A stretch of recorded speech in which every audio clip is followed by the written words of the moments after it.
Four sides of the ring. Four sides of the ring. Everybody out here got an opinion. Your ego shall die in the ring. If the debate's getting heated, we heating. You know it's been fire in the ring. We them guys in the ring. Leave with your pride in the sling. Four sides of the ring. Four sides of the ring. Everybody out here got an opinion. Your ego shall die in the ring. If the debate's getting heated, we heating. You know it's been fire in the ring. We them guys in the ring. Leave with your pride in the sling. Four sides of the ring.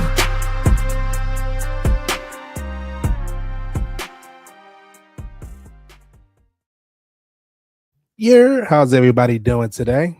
Welcome to another episode of Four Sides of the Ring with yours truly, Channel whoever you need me to be, Channel Hayes, Channel Rose, Channel Theory, Channel the God. It's me, your boy. Listen, Knicks are doing great right now, so life is good. Listen, Knicks in 4, maybe 5. We got a little health injury. Praise up to OG Anunoby.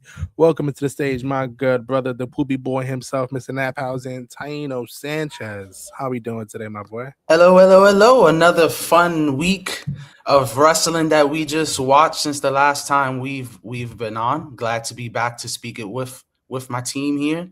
Let's do it. And we had a couple injuries this week. Well, Net Rams bi-weekly. And Mike went to go get his haircut by the Dominicans of Washington Heights. So prayers up for my boy. You know what I mean? Let's see he make it out the Heights this time. And listen, this is a 3-sided ring. This is a triangle ring tonight. Welcome to the stage, the founder, the good old Marcus Hernandez. How we doing today, brother? Hey, we're doing real good, man. Knicks are up. Well, That's all that matters. That's is Orange Blues. Knicks are up too. Roman is champ. Yeah. Things are right in the world. And AEW's been good for the last few weeks, so I agree. Can't complain. You know, it's actually mad funny. I have not seen a single Danhausen walking out with the belt. Does he look weird with the World Heavyweight Championship? With the World Championship? Does it look too big for him because he's a small guy? I'm gonna be honest. I haven't seen it, but I would imagine it would be pretty hilarious on him. Like, how does he carry? I'd imagine it looks awkward. He's just kind of there, all hunchback, just like he stole it. It's a big belt. You know what I mean? I gotta watch. He's holding it like a knapsack or something. It's probably weighs as much as he does. Nah, bro, that's what I'm saying. It's a big belt for a smaller guy. You know what I mean? I'm hearing it's a good title reign. I can't wait for it to be over, though. You know, I don't like my baby faces as champion. Two things before we get into the main event. So our main event pictures tonight. Let's play a game. Where is the Zombie King? Oh. Dun, dun, dun, dun, dun, dun, dun, dun, dun. Hey, oh my God, this hasn't happened yet. I feel like we've been promoting this for months. A couple days away, maybe this Saturday. TCW, a hit is a hit. This Saturday, finally. Right. House of the Turf Indoor Sports Training and Events. Doors open at 7. It is, oh my God, I don't even know. West Farmingdale, New Jersey. The font of this is so small. You would think the amount of times you've called this card, you would have it memorized, channel. But honestly, my brain has very few memory slots for everything that goes on in my life. I totally understand. February, May 15th. We have an ECBW taping. We have Junior Flow versus the poopy Jonathan Bain for the ECBW Light Heavyweight Championship. Jonathan Bain's going down. Listen, his sunglasses suck. His headband sucks. His hair looks greasy from this photo. Listen, the Zombie King go take that strap off of you, and listen, we bring it back to home to go to four sides of the ring. And that's super cool as well. It's a TV taping, so make sure you check that out. You could be on TV for just $12. It's actually really dope. Or you can watch on the ECPW, I think, YouTube channel. Oh, there we go. If you can't make it, make sure you check out their YouTube. Hell yeah. But it's over for you, Jonathan. It's over. Jonathan Bain. PWM Saint Anger. New Talent Initiative Tournament Semifinals. Rico Gold versus Junior Floyd versus Bean Dip Daza. I'm not going to hold you. Bean Dip Daza is a fire wrestling name, bro. Like, and coming to the stage, that. Bean Dip. Yo, and it's his signature baked beans. It looks like he got some dope merch, though. Look at the logo right there. Hey, Bean Dip.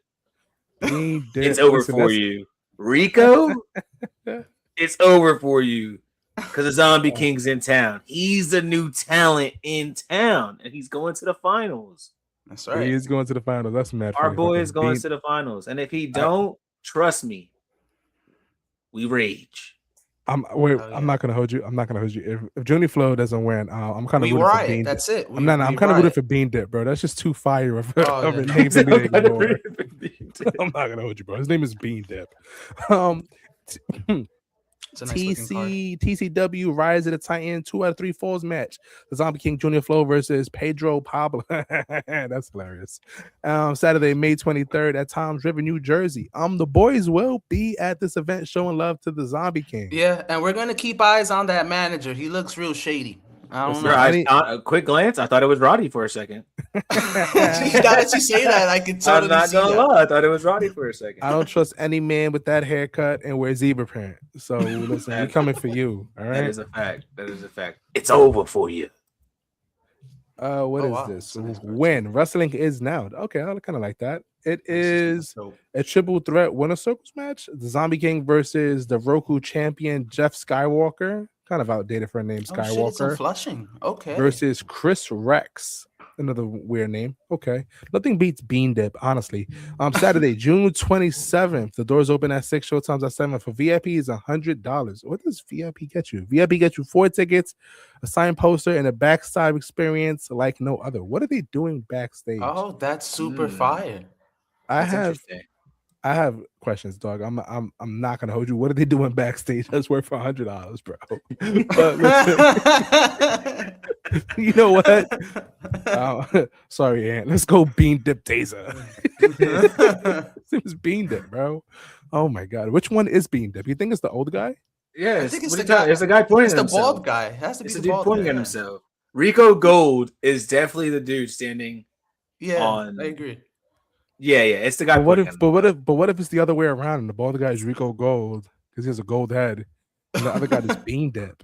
I have so many questions, dog. Can we interview this guy? I'm gonna reach out to this guy. I want to Let's do interview it. him and find out why his name Let's is find Bean out. Dip Daza. Let's reach out. Bean Dip Daza. Yeah. First question: how you came up Let's with have the a name? conversation. Let's Bro, have a conversation. what? I'm so intrigued. He probably off of makes a this. fire bean dip. Imagine your Bean Dip being that fire. Yeah, when you start wrestling, I'll be like, yo, bro, that's your name. Like we call you Daza, but Bean Dip. Rock Renegade. Listen, listen, the backstage experience depends where in Queens. It might be It's in Flushing, bro. So you know it's. Yeah, you know what I mean. It might be on the strip. Oh, Be it's good careful. time. Protect Good yourself. Protect yourself before you wreck yourself. All right, now it's time for my least favorite segment of the show. It is time to mark your calendars. All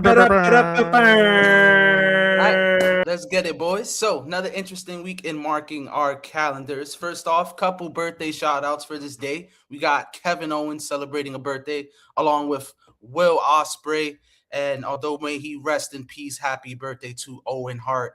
On to the show. Now, Channel, again, have to start with another old one here. Had some to pick with, but this Wrestle War from Nashville, Tennessee really stuck out to me. From 1989 on May 7th, the Music City Showdown, we were able to see a bull rope match between Dick Murdoch against Bob Orton Jr., where Dick Murdoch actually wins that matchup in a brutal match where we see Murdoch hog tie Orton into some ropes, delivering an elbow drop to secure the win. After the match, he does try to attack Orton's manager. However, Orton does make the save, hitting Murdoch with a cowbell. And I will say, I loved the shenanigans from this matchup, from this card, I should say, which is why I chose to watch it, although it's, pretty old. Another matchup on that card was the NWA US title match between Michael Hayes and Lex Luger. We see Michael Hayes defeat Luger. Although Luger dominated most of that matchup, especially early on with just a lot of power moves, just a lot of power moves, body slams, a lot of clotheslines. We did see Luger come out with the victory once Luger missed a charge, kind of like a bull charge, and he just fell to the floor. There was some interference from Hayes' manager as well to help Michael maintain control of the matchup. When Luger tried to apply the torture rack, which is a great move, Hayes did counter with a DDT. It knocked out both stars. The manager calls out a referee. Terry Gordy comes out, helping Hayes secure the victory from Luger. Again, love the shenanigans, and that's why you love wrestling. Like, you could go as far back to 89, 79, 99 last week. I just love the shenanigans. That's what makes wrestling great. And we're going to watch out for that manager during Zombie King's matchup, just because little things like this could happen. But the main event from that matchup was Ricky the Dragon Steamboat against Ric Flair. Now, it was so good, I actually had to go back to see the first two matches. I did not know this match that I was seeing was the trilogy. It was about a 30 to 40-minute matchup of just masterclass wrestling. I do suggest you folks to check it out. Again, 1989, you may kind of be like, oh, it's kind of old, it's outdated, but I promise you it still delivers. You got to see Steamboat focus on Flair's arms while you see Flair focus on Steamboat's legs to kind of keep him grounded. High-flying matchup between the two. Steamboat did try to attempt a body slam on Flair, where we see Flair reverse it and basically just win with an inside cradle to secure the win. Mutual respect between the two during the post matchup until Terry Funk comes out challenging Flair for his NWA World Heavyweight title. When Flair declines, Terry just beats the absolute dog shit out of Flair, giving him a pile driver through a table. And it's an amazing shot. Like, I seen the shot, and it's a clip that I'm sure we've all seen that just lives in wrestling memory. Moving on to Raw, the May 7th edition, coming from 2012 from the Greensboro Coliseum from North Carolina. Now, I know some people say that era was kind of a low, but I enjoyed it. It was fun. It was super fun. We got to see Cody Rhodes take on the Big Show, retaining his title via DQ. And it was real simple. Cody Rhodes comes out, sees Big Show in the ring, and he just walks away. I want no parts. They count to 10, retains the title. I would love to see Cody do that as a heel during like the next PLE. That would be amazing. Another matchup from that night, we got to see Dolph Ziggler defeat Kofi Kingston. After the matchup, we seen Jack Swagger shove Kingston off the top ropes, which allowed Ziggler to take the win. I just thought it was a great matchup. Seeing a lot of performers at that time, that's kind of like a blast from the past. It's so fun to see. Another matchup we seen from that night was Alberto Del Rio and Chris Jericho. Shout out to Jericho, still doing his thing, defeating Randy Orton and Sheamus. Again, shenanigans. Sheamus accidentally hits Orton with a bro kick, allowing Jericho to hit a code breaker to help him secure the win. After the match, Randy ends up hitting Sheamus with an RKO out of nowhere. And thinking back just real quick before I move on, I wish that they would have touched on that more. I really do wish during that time we got to see more Orton and Sheamus, especially Sheamus during that time. I feel like that would have had a pretty good feud, but they never really touched on that. Another thing from that night, we seen CM Punk and Daniel Bryan take on Lord Tensai as well from that matchup, which was a pretty funny matchup. With Lord Tensai came in with a lot of buzz during that time, and it was definitely just a fun matchup to watch. We also got to see Paul Heyman return. I didn't realize he was gone from some time during that era, coming back as Paul Heyman's legal representative, just saying Lesnar felt underappreciated and that he was basically quitting. Another thing that was pretty cool from that match, John Cena, he had a segment via satellite addressing his arm injury from a previous attack from Lesnar, and it was setting up something where, again, that Monday Night Raw was cool, but I could see why people thought it was kind of weird. Totally forgot that he had a matchup with John Laurinaitis at Money in the Bank that year, and I believe John Laurinaitis won that Money in the Bank match. Anyways, moving on to SmackDown edition, to the SmackDown edition from 2019 from Louisville, Kentucky, which was dominated by the debut of the wild card rule, something, again, 6-7 years ago, blast from the past. And this allowed superstars from the Raw brand to compete on the Blue brand. And the matches from that night were honestly really dope as well. We got to see Ali take on Andrade in a fast-paced match that just served as a showcase for Money in the Bank for that year in 2019, since they both did compete in that event that year. Prior to the match, Andrade did tell Ali that he'd be lucky to even make it to Money in the Bank. However, once again, The Viper Randy Orton did slide into the ring, blindsiding both Ali and Andrade.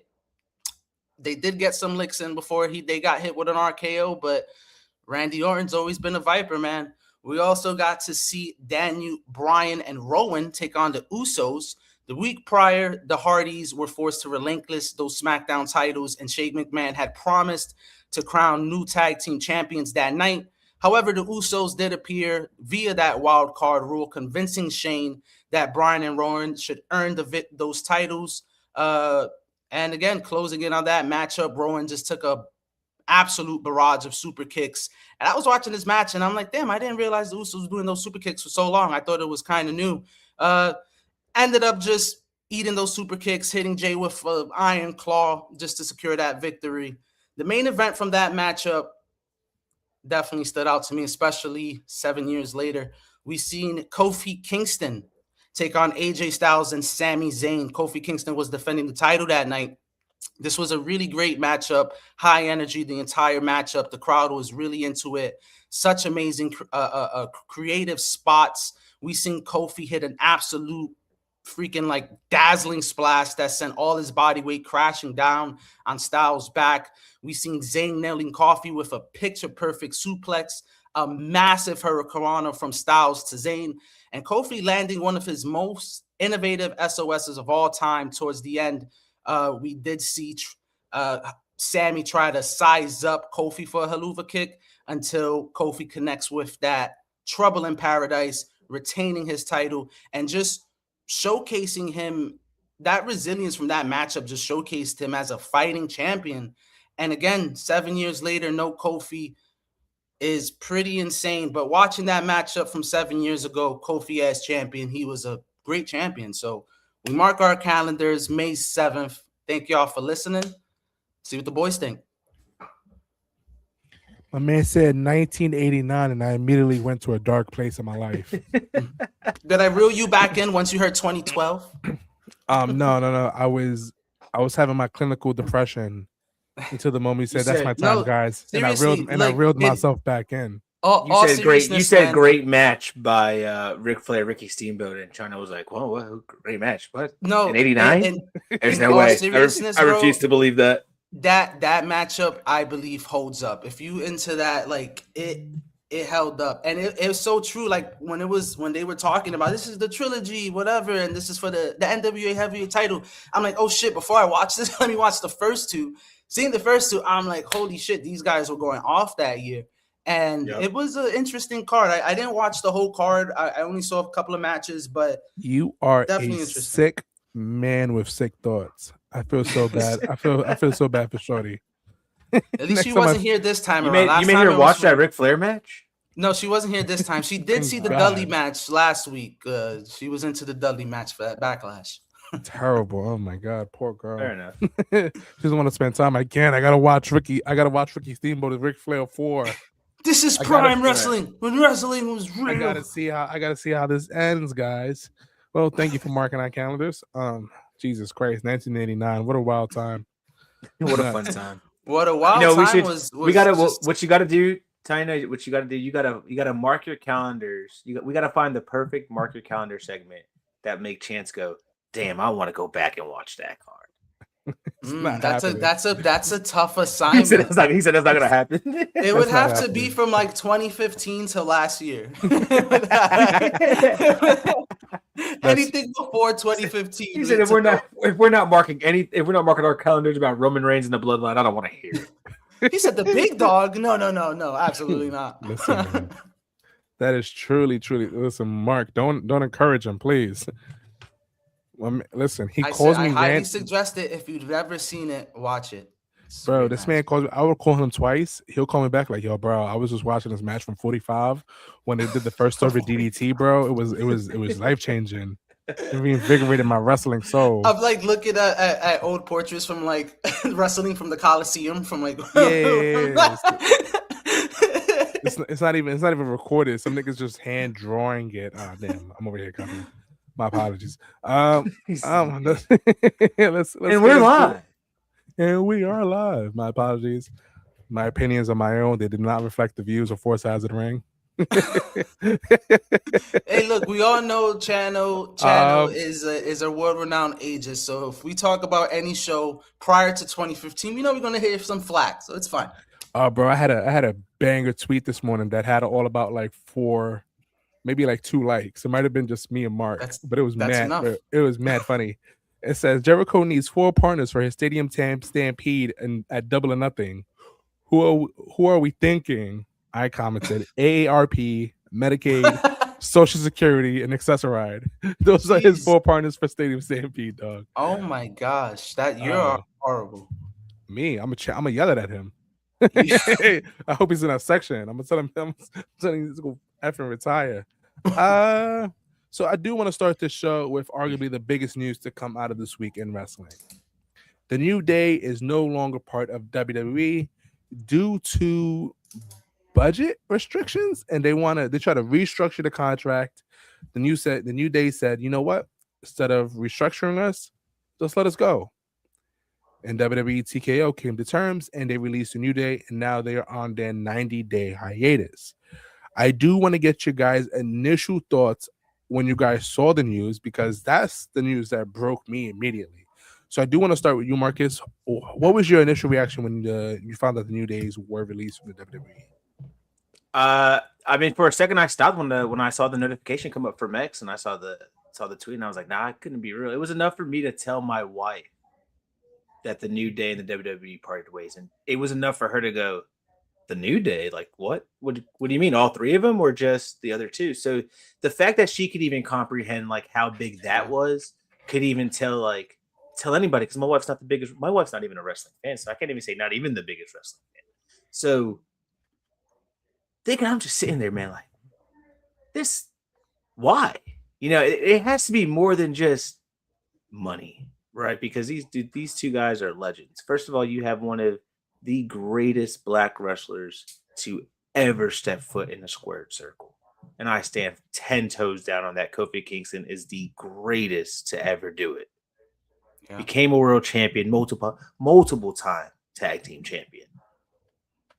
Xavier was on a route to go that exact same way. He had every reason to go that way, was guided by some of the best, by the best. They lost Big E, was sad. They still made it work between the both of them. These guys were legends, man, and these are those guys you keep around forever and ever. They were in great shape. They could still move. They're not your average tag team in their elderly age. These guys were ready to go. They stood in shape. They stood healthy. That was the most important part. Kofi is a draw. The New Day's a draw. Xavier Woods is a draw.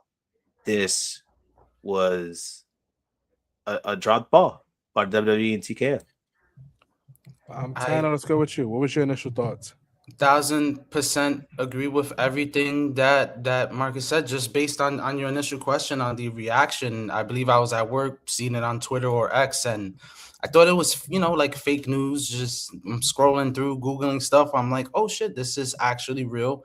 And much like Marcus, I I text my girlfriend and I'm like, hey, New Day is like not with them anymore. And she, not really a super reaction, just kind of surprised. Like kind of like, oh wow, she used to watch wrestling at one point. So especially when she watched, they were big. So she was just like surprised. But for me, when I seen it and it was all confirmed, it just made me kind of think like no one's really safe. TKO, I believe it is all about the money. If you're not really doing a high workload or a heavy workload, they're not going to pay you that money for it. And this just, to me, is just like a dark day for tag team wrestling. The tag division now is, I think, very much weaker than it's ever been before. And maybe TKO just doesn't care too much about the tag team division. I don't believe there was the titles were defended at this WrestleMania. And normally those tag titles are, and to me, it's just they don't really care much for it. I mean, I just look at it like this: there's 3 great tag teams in the world. You had 2 of them. Yep. Now you're only down to 1 of them. Well, you had 3 out of the 6 great tag teams, but I'm talking about just notable, right? The Bucks, the New Day, the Usos. WWE had 2 of those tag teams. Okay, And you just I let see your point. and you just let one of those tag teams walk. Yeah. It's so. Let me preface this by saying it did come with a contract restructuring, and the more I read into it, it was apparently they re-signed last year for 7 figures, and apparently they weren't doing the work to live up to the contract, so they wanted to restructure. Obviously, the New Day, they know their worth as a tag team, they know their worth as individuals, and what they mean to WWE in total. You know, I think we all believe they would have been WWE Hall of Famers, like WWE lifers for the rest of their careers. And Mark, I just looked it up. Kofi Kingston is 45, so he is definitely on that clock. You know what I mean? But he still has thread in his tires. And I think this is going to be one of those things that's going to hit WWE harder than they think. Oh. Because the New Day they're not just wrestlers. They're a name. They're a brand. The New Day is a brand. Mm-hmm. And the one thing that's going to take AEW to the next level is kids. When kids start watching an AEW and they choose AEW over WWE because they have better characters. The AEW wrestlers have better character work than WWE wrestlers. Right. It feels like everybody in AEW lives their character. You know what I mean? Yeah. Like you see Darby Allin, he lives his character. MJF lives his character, barely ever breaks kayfabe. Hangman lives his character. Swerve, great dude to meet in person, but he lives his character. Well, he doesn't really live his character in person, but you could tell he lives his character outside when he's doing media and everything else. These people live their characters. As far as WWE goes, CM Punk is that's just him. That's just who he is. He's not necessarily a character. That's him. They asked Cody Rhodes a question. I was like, when are you not Cody Rhodes? And he's like, that's a great question. I can't tell you that. Maybe when I'm with my daughter or my kids, maybe that's when I'm not Cody Rhodes and I'm Cody Runnels. So that to say is the New Day, as soon as they go to AEW and they can run it back the same New Day, the Bootios, the Pancakes, well, not Bootios because it's trademarked by WWE, but they start doing that route and they start bringing more media attention and eyes to the product, WWE's going to lose some viewers. So this is going to be a great pickup for AEW, and I'm saying AEW because there's no way to go to TNA or anybody affiliated with WWE. But I will say too, sorry to cut you off, Channel, just real quick. Even besides AEW, because that's like the other big wrestling umbrella. Even if they were to go back to the indie route, like I was kind of thinking as well, is imagine however Big E's contract is if he were to walk away from WWE and he were to join the New Day. Now we all know he can't compete. I know he can't compete as a wrestler, but maybe he comes out as a manager along with the New Day, and that would be exciting to see. But again, even without Big E, if the New Day were to go the independent route, they would sell out a house, whatever promotion they're in, and they'll have control on their own schedule and all that other good stuff. Well, here's the thing: they can do AEW and do indie dates as well if it's in their thing. You know what I mean? They wouldn't be restricted by it. Listen, they're gonna decide to go do a year in New Japan. You know what I mean? 6 months in New Japan, go to AEW, do all the wrestling together that they want to do, and live their wrestling truth. But this is now represents a bigger issue where talent is WWE gonna honor your contract now? You know what I mean? Especially with somebody like JC Mateo, who was part of the second batch. He didn't get a fair shake. He's part of the MFTs with Solo, and he didn't do anything outside of it. We don't know who JC Mateo was outside of an enforcer, dog. You know what I mean? They did him dirty. He barely spoke. When he went to WWE, I had a feeling, like, not to sound like a Debbie Downer or like negativity, like when he signed there, I didn't know much on Jeff Cobb, if I'm being real honest with you guys. But once I did some research on him, I'm like, yeah, he's not gonna last long.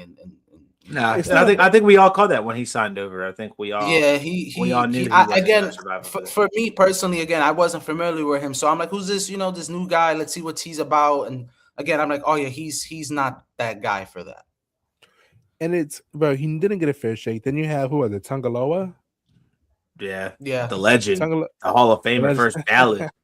Hey, he goes to AEW. Hey, watch out, AEW World Champion. AEW World Champion off rip on the debut. Nah, he might be going. He might be going back to TNA. He has. I'm talking. He comes out. Darby Allin's like, yo, I got my next opponent. Comes out right now. It's Tungaloa. out of nowhere, somebody throws a cup at Darby Allin. He gets knocked out, concussion. He just falls on Darby Allin. 1, 2, 3. Tonga Loa is champion by what's crazy? clumsiness. By They clumsiness, never, bro. He'd be the greatest. He'd be the greatest wrestler of all time. they didn't even do JOD versus the Usos. They They didn't. didn't give Usos a lot of dream matches. I want to touch back on the New Day. I was talking shenanigans. I want to touch back on the New Day, and I agree with you. I think AEW is the perfect spot for them. But besides just the wrestling, I do think a New Day Indie World Tour would sell out. Even if they announced what indies they were going to and what dates, sell out because you got a chance to get close to them, right? I think what's the perfect relationship between AEW and the New Day is that Kofi and Woods are in a sense nerds.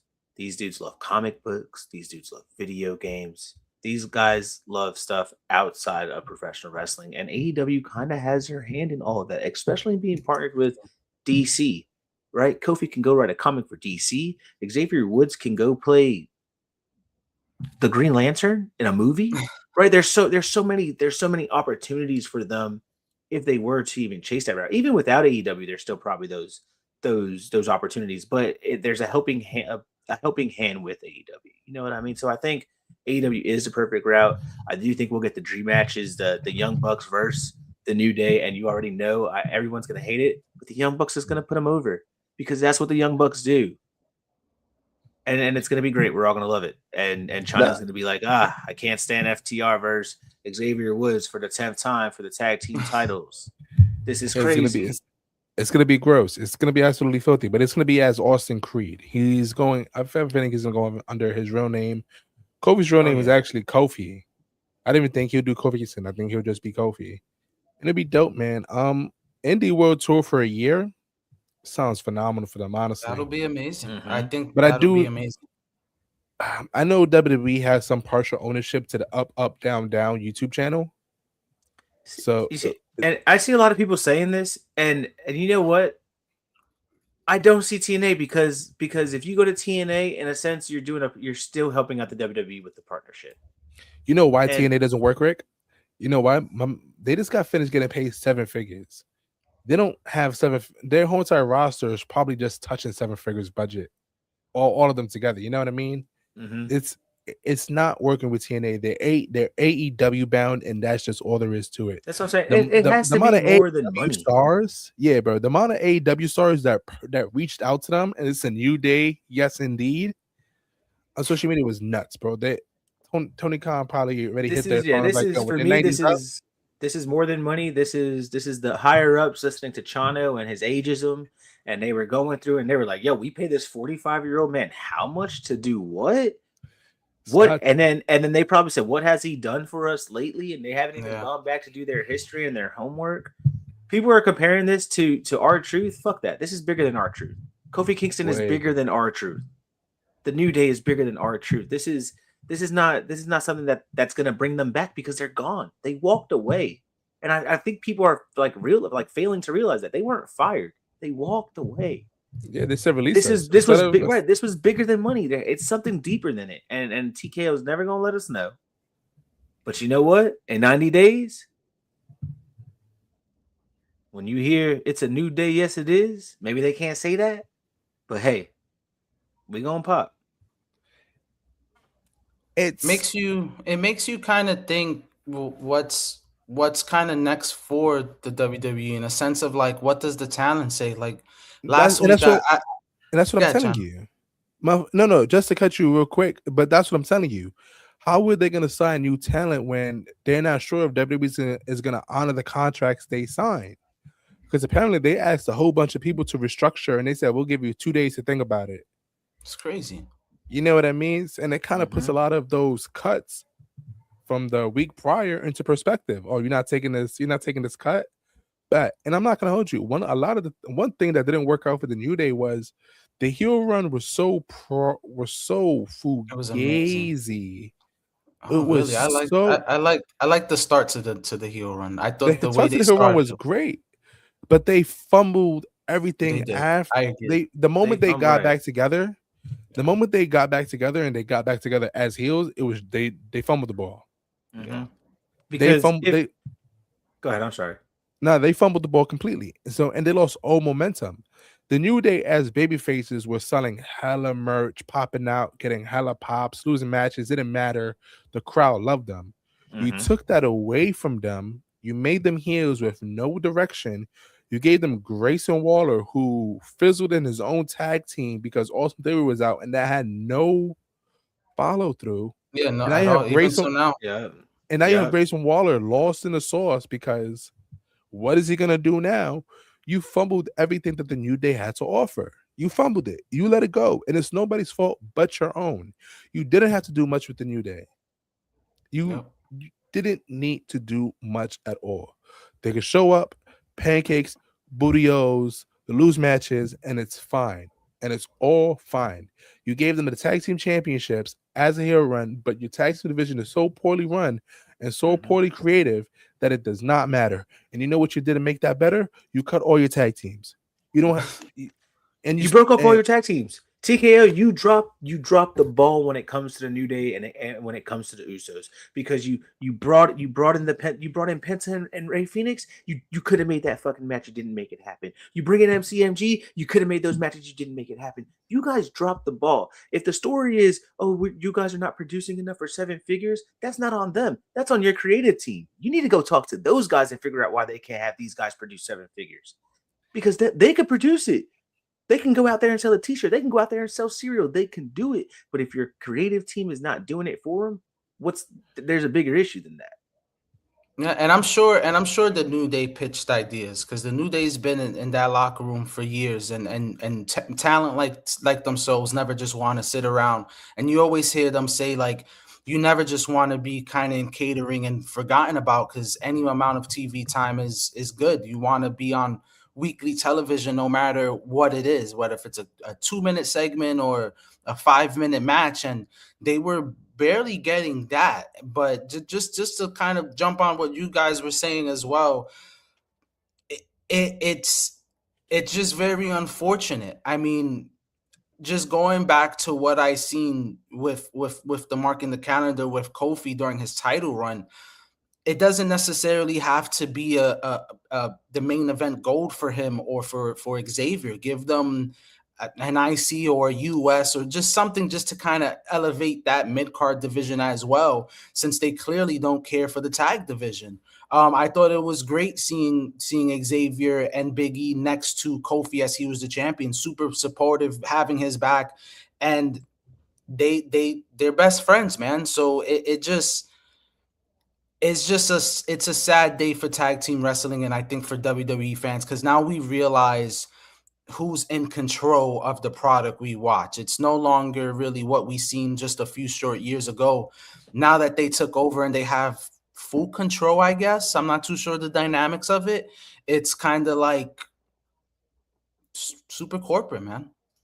It's just weird, man. I was also reading that starting as last year, they didn't want to do cuts because they didn't want to seem like they just got into the mix and started cutting everybody and their mother. So a lot of these are backdated from last year. But creative has a big say in everything that actually goes on in WWE. Who's over, who doesn't get over. Some people get over organically, but it's not as simple as that anymore. Some people need actual good storylines, and WWE's failing to go do so. It's kind of why they're running back the Bloodline saga at the moment, because it worked. Yeah. And for me, it still does work. I don't care. I can watch agree. I can watch that rinse, wash, repeat for the next 15 years. I would not blink an eye. I promise you that. There's not a better heel on the roster. I genuinely do not care. But it's the reason why they're doing things the way they are. And it's rough. It sucks, and it's inhumane. These are people too. But at the same time, as I said last week, when you get released from WWE, you get a chance to reinvent yourself and to become the wrestler that you want to be. You are the wrestler that you want to be now. However, you want to wrestle, how you want to book yourself and present yourself, that is your opportunity to do so. And if you decide to go back, if they offer your way back, that's up to you.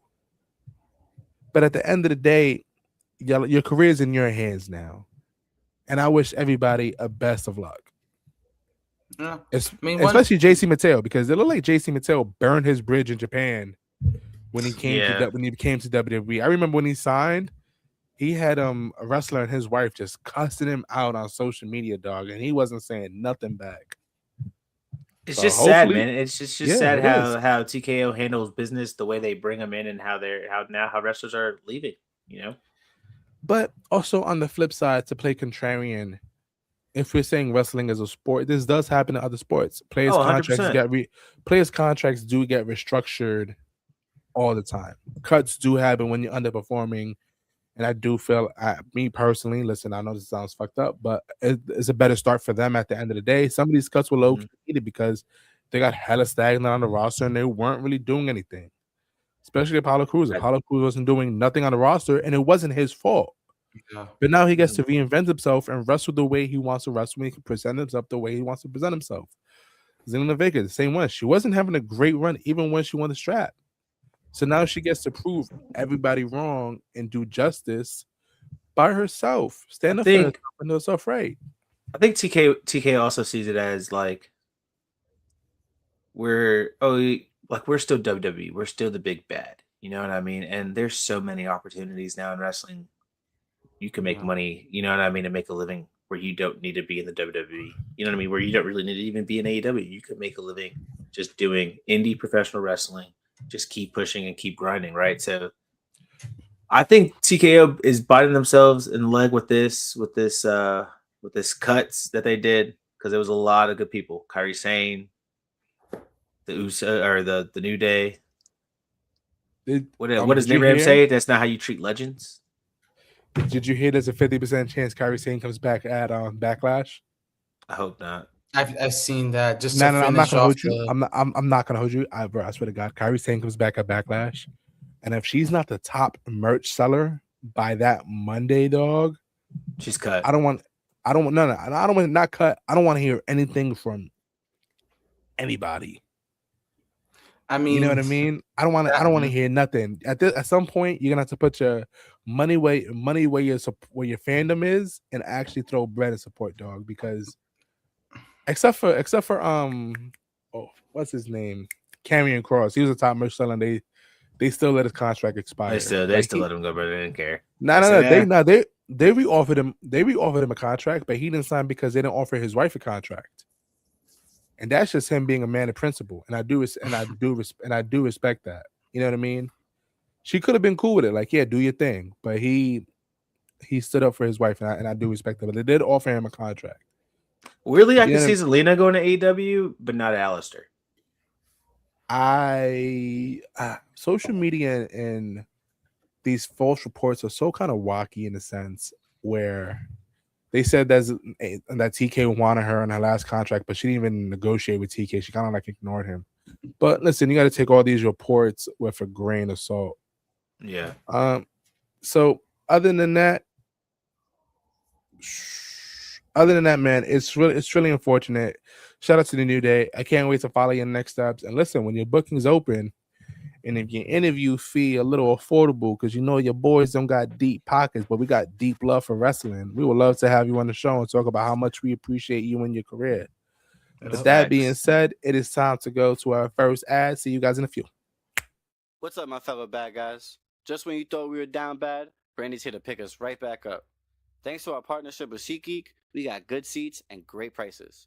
New users can score a fantastic $20 off their final ticket purchase by using the exclusive promo code 4SIDESOTR at checkout for any event. That's 4SIDESOTR. Tell them the bad guy sent you. Tell them that bad guy sent you. Honestly, I was going to try to go to Philly for Mother's Day to go watch the game. I was using StubHub, but realistically, what's $20 off $400 tickets each? You know what I mean? It only comes off one time. Hey, if the New Day's at WrestleCade, watch out, Hardys. Yeah. Your line ain't gonna be 5 hours long this year.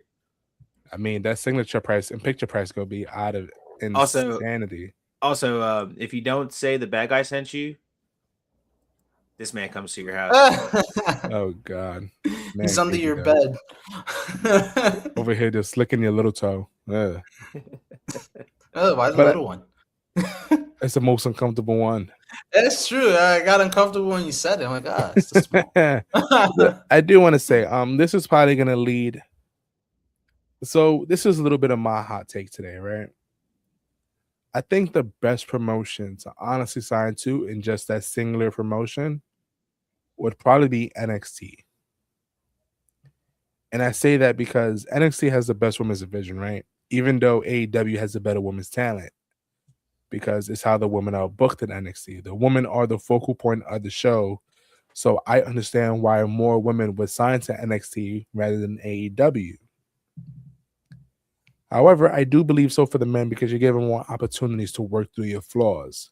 As an indies wrestler, of course. Yeah. And you kind of get to become who you're meant to become. But if there was a way to go from NXT straight to AEW, I'd be like, yeah, bro, go do that. But you also look at JC Jane, who's a hot heel on SmackDown right now.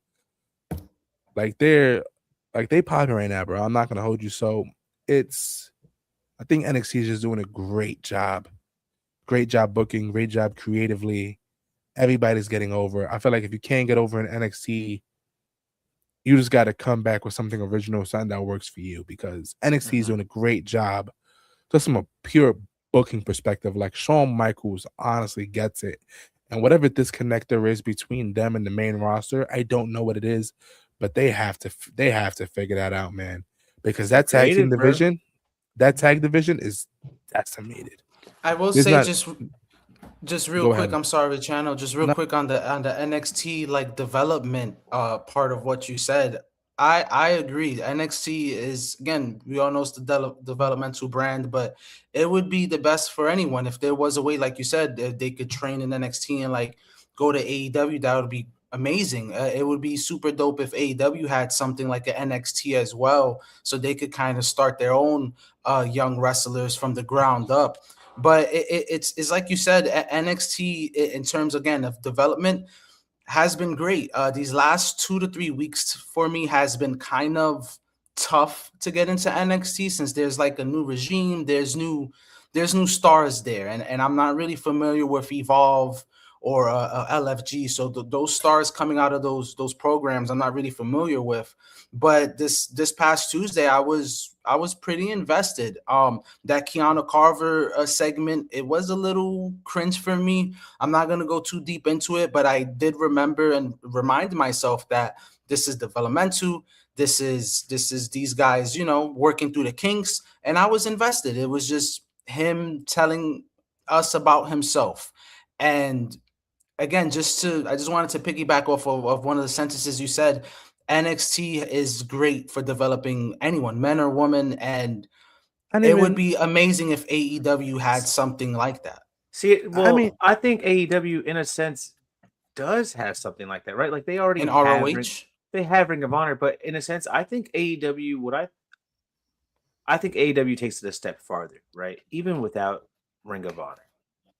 Something that WWE doesn't do is because they feel like, their shit doesn't stink and they feel like they're always better than everybody, and that's okay. We get it. You should, because you've been around for so long, right? But like when MJF was AEW champion, my man was going to these indies as AEW champion, wrestling some of their top indie guys just to put them on. You know what I mean? Yeah. Granted, they were losing, but you're in a match with the AEW World Champion. You know what I mean? So that's putting a spotlight on your indie, on the people that he's wrestling. Yeah, it's a MJF coming to you, and people see it as a downgrade. It's not a downgrade, man. These are the guys who knew who were in that spot and are showing you like this. You could get there. Just keep pushing. Yep. You don't have to go through Evolve, Tubi, NXT, LFG, whatever else you got to get through. You know what I mean? And then you got to figure out this new way of wrestling, this WWE format of wrestling, this new TKO form of wrestling.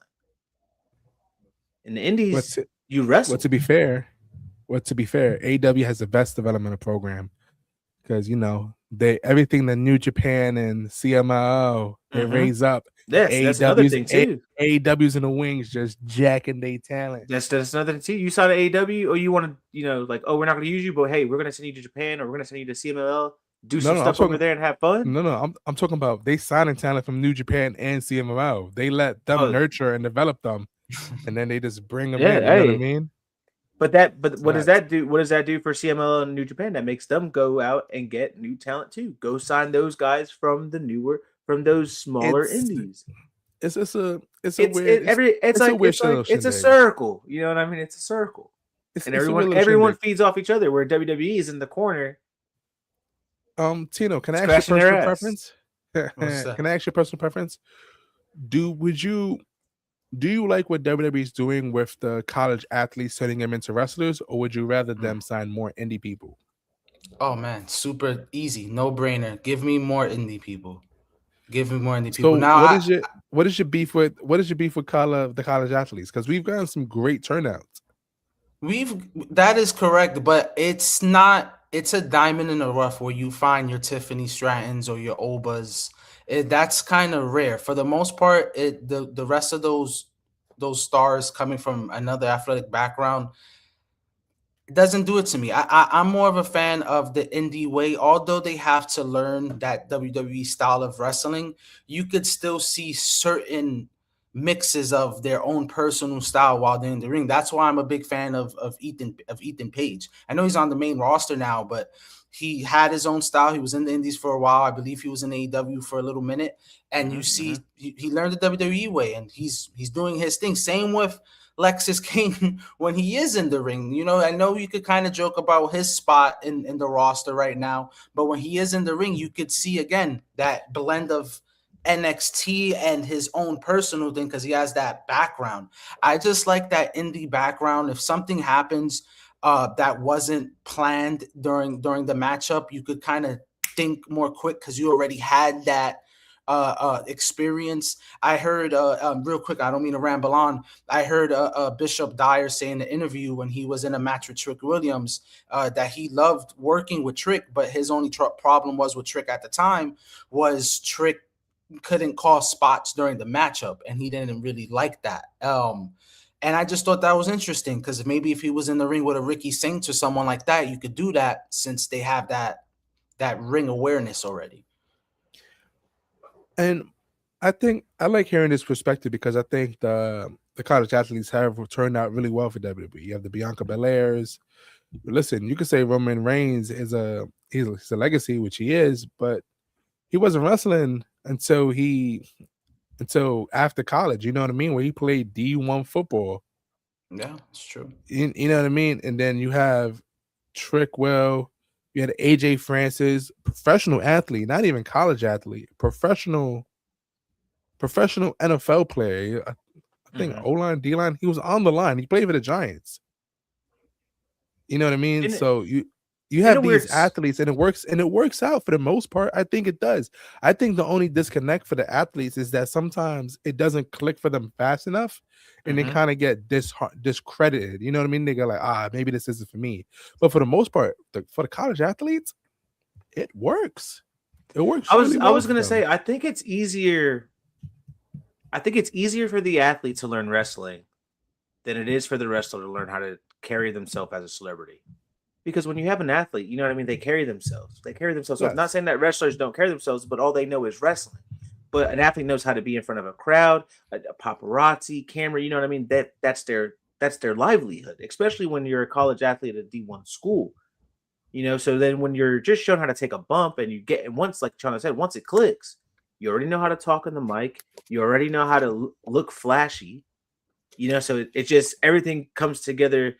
Trick Williams, Tiffany, Bianca, it just clicks. And there's some wrestlers to this day, you could be a 5-star wrestler. Some guys can't cut a promo to say they're alive. That's true, but my only problem is, like, in terms of Bianca, she is amazing, and I can't wait for her to get back, in a couple of years. God bless her and her family. But Bianca, there were certain matches, like when she had certain matches with like Asuka, good matches, but it just looked a little weird because it didn't blend. She only knows the WWE way of wrestling. So there's certain matchups with someone like a Bianca Belair that to me just doesn't really. I think you got to give me a different one. Asuka's too hard because she has that strong style, that New Japan like that pro style of wrestling. Like there's women that say they don't like wrestling Asuka because she doesn't truly wrestle a traditional WWE way. They allow her to wrestle her strong style WWE way. Same thing with Shinsuke Nakamura. You know what I mean? But that's because that's how they wrestle. Those are their styles. Well, let's take a break real quick, and we'll finish this conversation after the second break. After the second break. Wrestling fans, I finally did it. I launched my very own pro wrestling coloring book on Amazon. It's packed with bold action-style wrestling pages, championship belts, entrances, arenas, characters, and moments made for fans to color their way. Whether it's for kids, collectors, wrestling families, or anyone who grew up loving the larger-than-life world of pro wrestling, this book was made with fans in mind. So if you want a fun gift, a creative activity, or just something different for the wrestling fan in your life, search the Pro Wrestling Coloring Book on Amazon today. Color the action, create the moment, and support independent wrestling creativity. Search the Pro Wrestling Coloring Book on Amazon now and help bring this project to the top rope. Yes, sir. Yes, sir. The Pro Wrestling Coloring Book on Amazon for all your young ones you're trying to get into wrestling. Can you pull up that comment from Booking Like a Mark, please, my good sir? Okay. You can teach college athletes the physical aspect of pro wrestling, but the indies wrestlers come in already understanding the storytelling. And that's exactly what the wrestling is about. But you could teach that. You could teach storytelling. Yeah. To me, I think it's easier. I think it would be easier to teach a college athlete wrestling and storytelling than getting a regular Joe Schmo all off the streets and get him to learn wrestling. You know what I mean? Because they already got the physical aspect of it down completely. But to me, storytelling. Go ahead. Sorry. The storytelling matters in a match, of course. Mm-hmm. But however, when you said Asuka, that's why Asuka and Julia Loki has an issue because she wrestled hard as hell, and these women ain't really ready for her, dog. So, but just real quick, and just but much to his point, it just in terms of like the indie wrestlers, yeah, you could teach storytelling to the college athletes, but just in terms of like the crowd work when you're in that ring cutting that promo, an indie guy has again more experience on how to go with what the crowd is going with rather than, in my opinion, than a college athlete who's in that. That's not always true. That's not always true. There's a whole bunch of indie stars that don't know how to talk on the mic at all. Not even that. There's a whole bunch of indie stars that just can't get a crowd to react to them. There's a bunch of WWE stars that can't get a crowd to react to them. You know what I mean? It's more than just storytelling, right? What did Zombie King used to say that got old, but it makes sense. But it's not about when you want a reaction or react. They need to learn how to stop acting and learn how to react. Right. You're reacting. You got to react to the people who are watching, right? So if you're not getting the crowd to react, who cares about the story you're telling? We're gonna go get a margarita. Facts. Talk about it. We about to talk margaritas in a little bit. But I do also want to say, I'm not gonna hold you. One of my biggest gripe with indie wrestlers at the moment, a lot of them wrestle extremely similar, dog. I'm not gonna hold you. That's why kind of like with some AEW matches, not all AEW matches, a lot of them wrestle extremely similar, dog. Mm-hmm. You know what I mean? The Ricochets, the Kevin Knights, the Lucha guys, you know, all the acrobatic stuff is extremely cool, but you have a lot of those same guys on the roster where the only differential for most of them is the character behind it. You know what I mean? And that's why they're able to do like synchronized moves with each other because it's basically same exact movesets. It's working for Javon right now because honestly, Triple H doesn't know how to book lucha wrestlers to begin with. So everything that Javon is doing looks amazing because it is amazing. But there's not a lot of guys on the roster who do that like him as well. And I think when you have college athletes, you're able to blend them and you're able to mold them in a way where they're not coming with the rope shit immediately. You know what I mean? Like they're super athletic, but they're not wrestling that way. Like, could you imagine if Oprah Femi was doing top rope shit? I'm not gonna hold you. That'd be crazy because my man is like 6'9". Lesnar used to do a couple top rope moves in his early days. So I wouldn't be surprised if he breaks one out. Until he landed on his neck doing the shooting star express. Nitram is right. It's a program. It's definitely a program. It's up to you to come up with originality. But I think it's necessarily better than. I think it's better than everybody learning the indie way, which is a super similar way anyway. So I think it's up to the wrestler itself to try to find. I will say I do think it's harder for the indie wrestler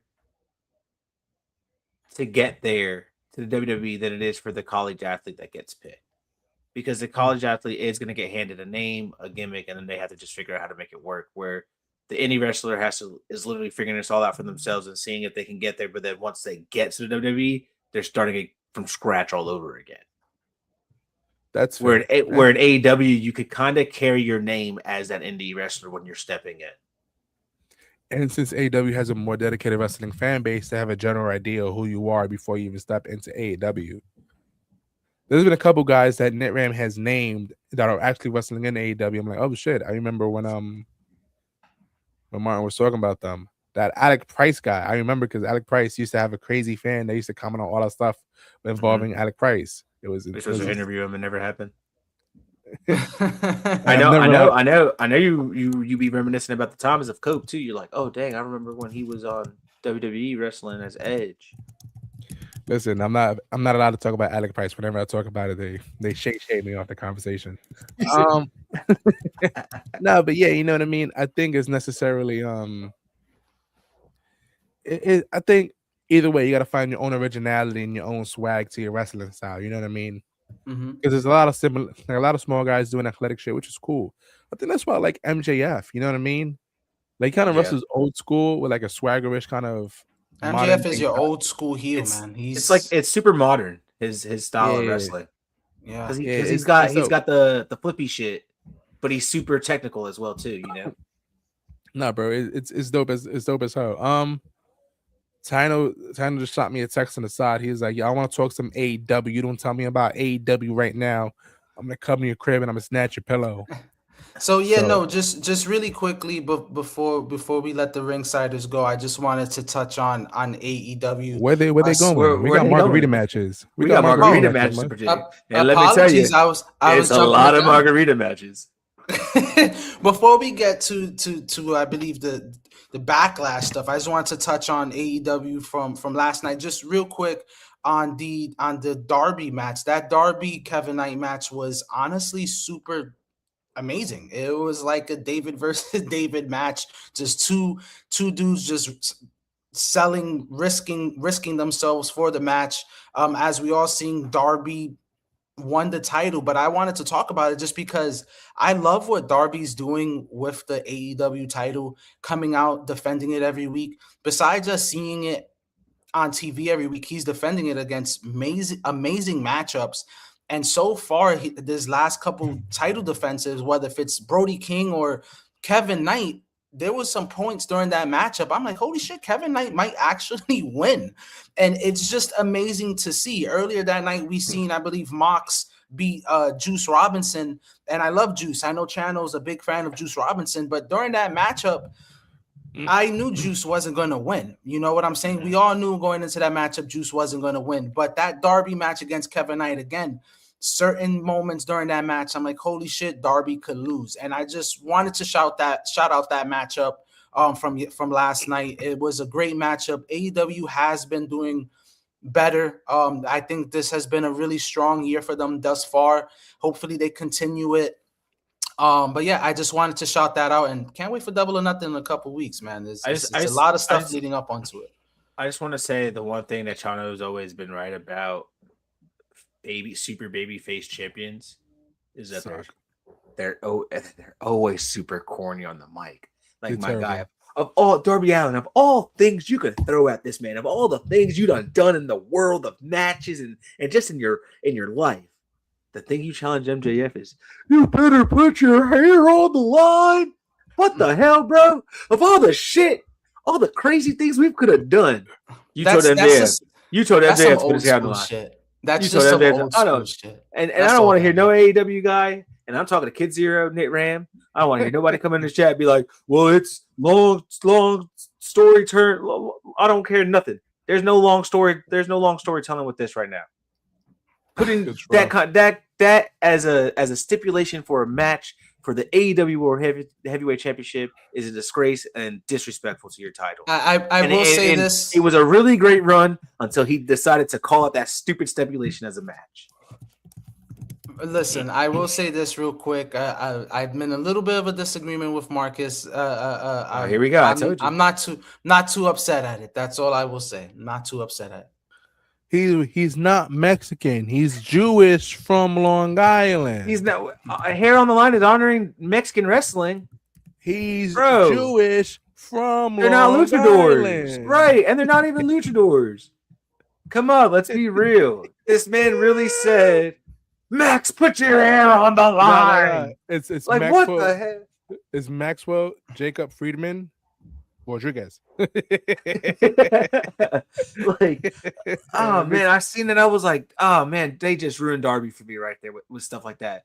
Like you said, the most corniest thing you could think of all the things. Like if he wasn't title, like if he didn't have the title in his hand, right?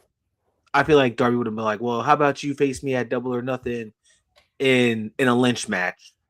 You know what I mean? Like that would have been Darby Allin. You know, but no, this Darby Allin says, all right, me and you in a hair shaving match.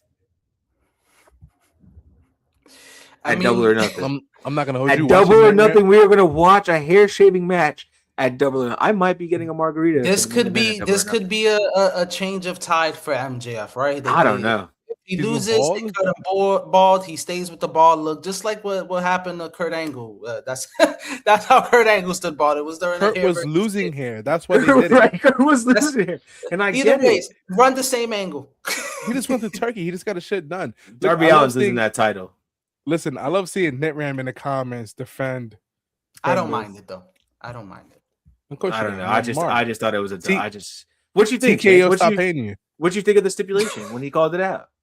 I thought it was mad funny, but then I see mad pictures of MJF balding, and I know he just went to Turkey because it shit looks super crisp. So I was rolling. I was like, damn, that would have been a lot to this boy. I'm not gonna hold you. It's funny because with me, when Marcus first said what he said, I said it's kind of like an old school thing. That's what I initially thought too. Tony Khan is a fan of that old school wrestling, and a couple weeks ago I seen like a CMLL match for my segment. What kind of old school wrestling are we talking about? What is Tony Khan going to do next? Bring out the president of the United States? We're going to run back WrestleMania? I'm confused. It was similar. Bobby Lashley. So it was similar. Could you imagine Tony Khan and Zilla 2 versus Donald Trump? Bobby Lashley, the president of the United States of America. Come on, man. What are we doing, AEW? What are we doing, AEW? NetRam is over here cussing us out. He's like, this means a lot to me personally. I love this so much. Well, guess what, buddy? NetRam right now is telling all his workers, Tony Khan will never work with the president. We are gonna run this last ad before we get to our margarita matches for Backlash. What's up, my fellow bad guys? Just when you thought we were down bad on the merch, nah, we just made a power move. We've officially stepped into a big arena, and now you can find us on ProWrestlingTees.com. Randy came through clutch, and now it's time to level up your drip. Dive into a world where every pinfall, every suplex, every promo lives on through what you wear. From the legendary 3-count trivia to the iconic bad guy wrestling designs, we're bringing the heat like never before. This isn't just merch. It's a statement. It's the culture. It's you. So don't wait. Pull up to ProWrestlingTees.com. Look up 4 Sides of the Ring. Rep the squad and unleash your inner champion. Don't forget, tell him the bad guy sent you. Yo, NetRam you know what? Such a hater, dog. He's such a hater. You know what, NetRam? For people who don't watch, NetRam just made a comment. He said, when Dom has a hair versus career match, please keep the same energy, and I will. Because the moment we get to Dom versus his hair for his career in 40 years, bro, I don't even think Dom's going to get to that point. Now he's talking about Dom versus Ray, career versus hair, and that makes sense because Dom's hair is actually his whole entire identity, bro. It's the mustache and the hair. That's who Dom is. MJF, his whole identity is that scarf and crotch pushing people. That's who he is. Plus everybody thinking that Dom is gonna retire Ray. That's not gonna happen. Dom already beat him. He has nothing else to prove to his father. True. I think we got a little before we get into margarita matches. I think we got a little sign. Yeah, but you have to cue tuned. We'll tune in for this. Yeah, cue it now. You have to say the words though. It's Backlash. At Backlash. Backlash. At Backlash. At Backlash. At Backlash. Backlash. Backlash. Backlash. Backlash. At Backlash. At Backlash. At Backlash. L Backlash. Backlash. Backlash. Backlash. Backlash. It's mad funny. Backlash. It's mad funny because they did Backlash. they did Tino and Snitsky back to back, and I was like, why Tino do it twice? Yo, when I see that, I was like, yo, he's violated. Why am I behind this guy? Bitman is When I seen the video, I said, "Damn, there's no more good spots." I was like, It's a fair spot, I will say. nah. That was Y'all did great. Y'all did great. No, I seen it the first time. I was like, damn, fucking Mike asked me. Shout out to Mike, he did this for us. He asked me for mine, he didn't put me in, but that was the last one. I was like, I bet me and Grayson. I was like, Grayson, stay still. He's like, no, I want to fight. I was Jeez, it's so violent. Bro, he be trying to fight me, dog. I swear to God. Where were we? We were somewhere. He said, oh, hi, nigga, nice to meet you, Grayson. Grayson's like, I'm gonna beat you up. And I'm gonna take your kneecaps. I was like, oh my God. Jesus. I was like, good for you, kid. So we are gonna talk the Backlash predictions. I think it's on ESPN 2. Yeah. And then 6 p.m. Eastern. And then ESPN the app. Yo, when I'm growing up, I wish I was able to stay up longer to watch these pay-per-views. And now as an adult, I have to like convince my wife to stay home at a certain time so I can start watching wrestling. So you can start watching wrestling. I agree. It sucks for me. I'm at work, so I'm like, shit. I'm gonna have it on in front of my computer watching Backlash. Customers are gonna come in. One moment, there's a promo going on. Promo, it'll be mostly commercial. You'll probably be able to get through a whole shift and not worry about missing. Oh yeah, you're just gonna rewatch the Hogan documentary all over again. I hope so. That'll be amazing. We have Seth Rollins versus Braun Breaker. It's funny because I feel like they're just gonna breeze past this so they can go on. Excuse me, to the next programs, which making Braun Breaker interrupting that amazing WrestleMania match pointless. Pointless as hell. For me, I am interested in the Seth match, so I will watch it. Any margaritas in the house? At least not for this matchup. This is a matchup I'm looking forward to. Breaker, I think, does need to get the win just to keep some momentum on him since he's been hurt. Definitely not a margarita matchup for me. I'm assuming they're gonna close the chapter on this one. So see how this plays out. Yeah, not a margarita match. I gotta see how this finish. I think Breaker does need the win. I think Seth is gonna take some time off and maybe disappear for a little bit and he just got daddy time. Yeah, but after he wins, what's left? You know what I mean? Roman, I think they're just gonna build that for a later time, you know? I mean, do they plan on putting my man's in bubble wrap until WrestleMania? They had a little tease. Maybe. They you know. Maybe. But that match is so overdue. It's not even. I mean, I wouldn't be mad at it. I wouldn't be mad at Seth having a break while Roman just runs Raw for a little bit. It's fine. We have the United States Championship match. This is a margarita match. I don't care what anybody says. Trick Williams versus Sammy. Oh, this is a triple threat match now? Yes, it's a triple threat, I believe. But it's become a triple threat match. It's not a margarita match for me no more. Let's confirm. Who's the potential third? It was Zayn and Trick, no? In the mellow. Oh no, I don't think that's confirmed. I don't. No. It's just a one-on-one match. It's just one-on-one. It's just one-on-one. Because I don't remember him ever getting inputted into that story. Yeah, I was just like, CBS Sports lying out here. I was like, what did I miss, dog? Well, you think that's a margarita match channel? Trick Williams versus Sammy. Did you not watch the Mania match? Did you not watch it? So, it's funny enough. I agree and disagree. Like I'm not gonna watch the entire match, but I do just want to see, I guess, the ending, just to see Sammy's reaction, because I guess I'm more invested to see how Sammy's self-pitying heel self is after the matchup. If he kind of crashes out, if he's just there kind of sad. Again, I'm invested into Sammy just in terms of what are we gonna do with Sammy. We know Trick is gonna win. Trick is a star. Sammy is a fading star.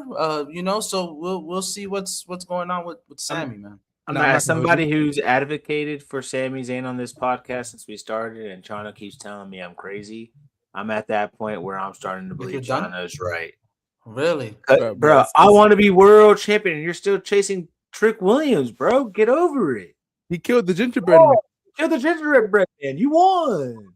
It's so funny, channel. Real quick, when I was watching that 29, I'm like, holy shit, Sammy been trying to fight for this world title for 7 years, and he's Yes, bro. Bro, it's miserable. great matches, dog. man. His match, he Honestly, shows out. But honestly, if Sammy made that headline that says they mutual part ways, I'd be extremely happy for him. wow, I would too. I'm not gonna hold you. Sammy's really good, man. Sammy's a really good He wrestler. is. But he's amazing. so good that he exposes Trick Williams, and I could tell how so much not good Trick Williams of a wrestler is, dog. It is terrible. Trick Williams wrestling as a babyface blows. It's a Margarita match. I don't care what happens. Wow. Miss me with that completely. I hope it kicks off the show. I hope it does. I don't want to see So it. the rest of it could be good. I don't want to see it. We have Io Sky versus Asuka. Yeah, it I'm should be a interested good in one. this match. I want to That's see a the good payoff. match. This should be That a should- good one. Yeah, that to me will probably be like match of the night, just in a sense of like the wrestling sense of it. Can I I'm get a expecting- Can I get a timeout real quick? Why is Backlash presented by Morgan & Morgan, a law firm? What is going on? What's going on with this, dog? Why is a more America's largest injury law firm? What is this? Bro, you gotta know, pay you those guys know bills. what's up, bro. You know how it is. Bro, Professional wrestling, you get hurt at the job, Morgan & Morgan's got you.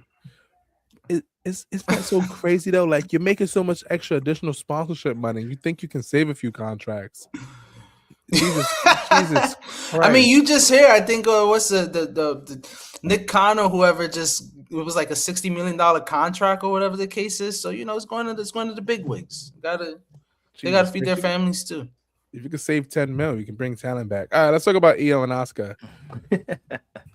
I know it's gonna be a great match, not a Margarita match. You already know Agreed. Asuka is my favorite of all time when it comes to women's wrestling. Yeah, I think this is a passing of the torch, to be honest. Yeah. Yeah, listen, very much so. I keep telling NetRam, John Cena's announcement is going to be related to the WWE club they're going to do. It's nothing else, dog. He's going to tell you that it's $45 a month, and you're going to like it. It's probably like a vault or something. Like it's like a, I don't know. No, it's like a 24-hour pre-sale and along with your own entrance, bro. It's real sweaty. Oh yeah, that does make sense. Yeah, no. It's real sweaty. You have The Miz and Kit Wilson versus Danhausen and That's the best one right here. Agreed. Margarita match. Presented by Minute Maid. Morgan and Morgan. The match. is Oh presented- my no, god, the match The is match presented- is oh, the match. how is did I presented by miss Minute Maid. that? What happened in wrestling, dog? Why are we cutting wrestlers when we getting sponsorship money? What is going on? I love how it's just the three of them and there's no mystery man. It's like Yeah, right. housing a mystery partner and there's no mystery man on this poster. If I was just looking at this, I would think this is the triple threat match for nothing. Who do you- 100%. Because old school WWE would have had the shadow guy with the question mark on his chest. You're like, Oh, yeah, for yeah, me, yeah. I used to love that. So Vacant has his own title page, has his own Twitter page, bro. He's mad funny. honestly, looking at this match, I'm looking at this. I think I'm looking at a segment. I don't even Who think you think- I see a match here. Who do you think the mystery man is? CM Punk. Ooh, I would That's say terrible. What a give fucker. me Keishausen. Give me Keishausen. Give me Royce Keys. I think he has a little bit of history with the Miz and Kit Wilson. So give me Keishausen. Who's from Tampa? Let's see. Who's from Tampa? all of the PC. All of the PC. See, look, kids. See, Kid Zero agrees with me. CM Punk. Nitram would just be blabbering. He's at work bored. I think it's gonna be CM Punk. I mean, I this want to card see does Royce. need star I want power. to see Royce Keys. Give me Royce Keys. Let's do something with Royce. The card needs some star power, so I wouldn't be so surprised, honestly. This is a wouldn't be Margarita match for surprised me. I don't Definitely a Margarita. It's a Margarita match the moment the mystery partner is announced. Yes, bro, 1,000%. I don't care. Listen, I agree with that. Yeah, I think I agree with you guys. Yeah. Miz and Kit Wilson grabs. I do want to go Kit Wilson. Kit good on that. Wilson. And then after that, I'm gonna call him a Margarita. And then we have the main event. The tribal Looking chief, forward to it. Roman Reigns. Mm-hmm. This match isn't presented by nobody. Nah, Just Morgan and Morgan. Just Morgan and Morgan. Yeah, just Morgan Morgan. and Morgan Yeah. versus Jacob Fatu for the World's Heavyweight Championship. This should be really good, man. It should be really good. And I just want to say I'm tired of all these people out here disrespecting the tribal chief. This man ain't losing the title, you guys. However, could you imagine if the Usos turn on Roman? And they put the strap on either. And they put the strap on Jacob. Forget the too soon, bro. Could you just imagine? It would be sick. I will say though, besides it being too soon, I don't want to see it again. That's not. If that is the case, they never screwed him for a title. They both never screwed him for a title. Either ways, but they both kind of turned their backs on him before, and like, let's not run that again. Why not? I just don't see how, like, if that was the case, that is the end of Roman and the Usos. You can never bring them back. I mean, you can always bring them back. Just say sorry, cousin. You just say sorry. Yo, my bad. Keep killing it. So keep bringing it back. Actually, no, you could bring them back because in 5 years when they're like, yo, remember back then when we were TKO and then they sold to AEW? Yeah, we could just do that again. Yeah, bro, that's hey, listen, it could work. They could form the new bloodline with Jacob and the Usos because they're all Fatus. Kajira says if WWE wanted to solidify Jacob, they'll let him win and have him and Roman go back and forth. I'm not sure if everybody wants. I'm not sure. I think everybody wants to see that. Now they want to see the haters want to see Jacob win just against the strap of Roman. 100%. Roman just got the strap. He's holding it at least till SummerSlam. 100%. My man's holding us to WrestleMania 50. Yeah, I hope so. If you haven't learned anything about TKO, go back and listen to the beginning of our show. They don't care who you are. If you are not putting asses in seats and selling tickets, you ain't holding no gold. That's what Roman does. They can't. I'm sorry. Gold. I know Jacob is great, and I'll go ahead and say he might be a better wrestler than Roman Reigns in that ring. He definitely might be. I think we go see it. But when it comes to market value, yeah, Jacob Fatu's name holds no weight. 1000%. I hope WrestleMania Roman pops out. Don't give me like regular BS PLE Roman. Give me Mania Roman. I want to see. Hopefully we get it. Hopefully we get it. They tried on Raw when they went over the that death grip that Jacob had Roman with. I do wish they built a little bit more on it, but it was good enough for me. Just kind of saying, hey, that's a move you bring out when you're about to get hit by like 5 guys at a bar. I'm your cousin. So they sold that up well, just to maybe we could see an aggressive side from Roman. So. We'll I think we'll stop see. Nate Rams. He beat Punk Dolo. What sense does it make from the cousins helping one cousin to helping another cousin? The cousins still need cousins. We're just going in a circle, bro. It doesn't make any sense. The Usos are the cousin helpers. Whoever needs help, they'll help you. They're merchants. Listen, it's called the bloodline for a reason, dog. You blood, they helping. Jacob could have just asked them. You need shoes and all that. Just ask the Usos. They're not helping JC Mateo with their contract. You know why? Because JC Mateo. He's not even Tangaloa. He's Tongan. He's not from Samoa, bro. We're talking the bloodline. You're right. I'm sorry. We're talking. Listen, they may be Haku's sons, but niggas is dookie over there, dog. Like I said, right now I'm just saying this is a big match. Jacob versus Roman sells tickets, yes. But you have to start looking at it as Jacob Fatu, World Heavyweight Champion. Are you going to go out and go see him? And no. And in reality, you're lying to yourself if you truly say yes. I agree. You're allowing fandom to speak, or not even fandom. You're just not allowing reality to speak. That's a gross comment. That's a gross comment from Mark. Never in my life do I ever want to sit through a submission match on WWE television. I'd rather just not watch it. Bro, that is a lost art. You know what I mean? That is a lost art to imagine. Think about how great that would be, Channel. Are you kidding me? The reversals, the technicalities in that match, bro. What? Who's that dude in New Japan who he's a submission technical wrestler? Zack Sabre? I'm glad. Exactly. Yes, I can, bro. I do not like watching Zack Sabre wrestle. I can't. I hate technical wrestling. I actually remember God. when we were at Forbidden Door and Zack Sabre was wrestling. I looked over at China. He was like, "Huh?" I was like, "Yeah, you good?" Elbowing him, get up, man. He was like, "Yo, this match is still on." I was like, "It's only 5 minutes in." He was like, "Jesus Christ." They're still having their entrances. He was like, I gotta go get a margarita, and that's when margarita matches were born. Bro, I the can't. origin I of margarita can't matches. There we go. You I gotta cannot, clip that. I can't watch technical wrestling matches, bro. I can imagine submission matches are even worse. I can't do it, dog. Yeah, so you would have not enjoyed watching anything Malenko matches, huh, Chano? That's the man of 1,000 holds. There's honestly, Tina, there's a few times I think me and my brother have let Chana down when it comes to professional wrestling. One is he'll never let go of Britt Baker, right? Oh, bro, they were talking to me about for weeks about how good Mercedes Moné and Britt Baker is gonna be, bro. For weeks, He'll never let go about Britt Baker, right? Never let go of Britt Baker. Never let go about Zack Sabre Jr. technical wrestling, right? And then there was one night. Me and my brother were talking about a TNA pay-per-view in our group chat. Bro, I turned it on. and we might have been hyping it up a little too much to where Chance was like, let me hop on and see what the hype is about. And when I tell you this TNA pay-per-view looked like it was off an iPhone. So And instead of enjoying the pay-per-view, my man was talking all the shit about the pay-per-view. Like, how are you? He's like, how are you guys watching this? I'm genuinely concerned. I really want to know, like, how are you watching this?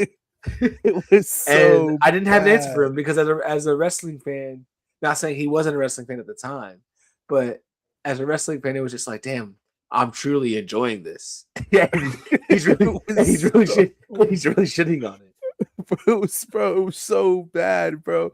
The camera angles, let's say a suplex happens, instead of the cameraman following the suplex, he's just going the opposite way. I'm like, what is happening here, dog? Oh, those are like the top 3 moments. I think Chance was like, I'm done listening to these guys about wrestling. Oh, bro. And Speedball Mike Bailey. I just don't see the hype. All right, we're gonna get get to. I don't know how to come. Like, I can't defend. We're gonna go to the last 2 comments before we get out of here. Yes, sir. Why would Jacob Fatu vs. Roman Reigns in a submission match be a technical contest? It'd be brawling weapons and chokeholds. What's the point of a submission match if you're allowed to pass out? You know what I mean? But it's gonna be a whole bunch of working the neck, the back. That's just absolutely disgusting. And then the next one. 3 years from now, Mercedes and DMD is going to be on market calendar, and Tino's going to tell us how great it was. And that's when I'm going to know he's surely not watching these matches. That's gonna tell me he's not watching these matches at all, dog. Because there's no way you can watch that match and come out with that conclusion. You never know. Next week it might be a Thunder Rosa match. I'm a big fan. Stop. We'll cancel the whole. We'll cancel the whole. Just mute him, and that's marking the calendars. And that's it. And there goes that segment. Tell the people where they can find you, my good sir. All right, y'all. You can hit me up on King_Groove16. That is on TikTok, on Twitter. Just regular King of Groove 16. This was another great week of wrestling talk with the boys. I look forward to next week. We'll break down some Backlash and whatever else shenanigans take on between now and then. So thanks for tuning in. See y'all next week. Yeah, you already know you can follow me at the Founder MH. I don't give out the Instagram because I post my babies. But hey, we're gonna be on our way to Double or Nothing. We're gonna be on the streets. We're gonna be having some fun. Yeah. Nate Ram already has the trivia questions in his pocket. He's got giveaways I think he's ready to give out. Chance is not too happy about the giveaways. He said he's gonna come out with something big. I'm just joking. He didn't say that. If you get 10 trivia questions right, Tino shows home. And there you have it. he didn't say no. You can find me absolutely nowhere, but you can find us at 4 Sides OTR on Twitter, 4 Sides of the Ring, Facebook, YouTube, Instagram, Spotify, wherever you get your podcasts. TikTok, AIM, MySpace, MSN, Gmail, Hotmail, My Mail, Your Mail. We're live every single Thursday, guys. Thank you for popping out. Thank you for showing some love. Knicks in 6 always, but I really do hope we sweep Philly. Let's go, Sweep. Thunder, baby. We sweep Let's it. go. Yo, I don't shout know out what to this guy's Right talking now, about. OKC.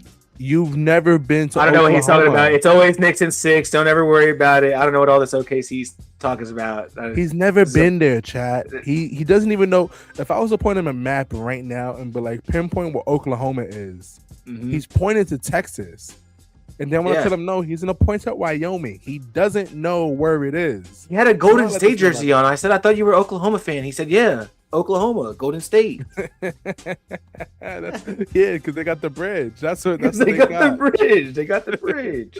They got a bridge in Oklahoma. Man's never been there. Somewhere bro. over there. Doesn't even know how to spell Oklahoma. But all right, guys, that's our show. Peace, love, happiness. Knicks and So 6. next week, y'all. Listen, Wrestling.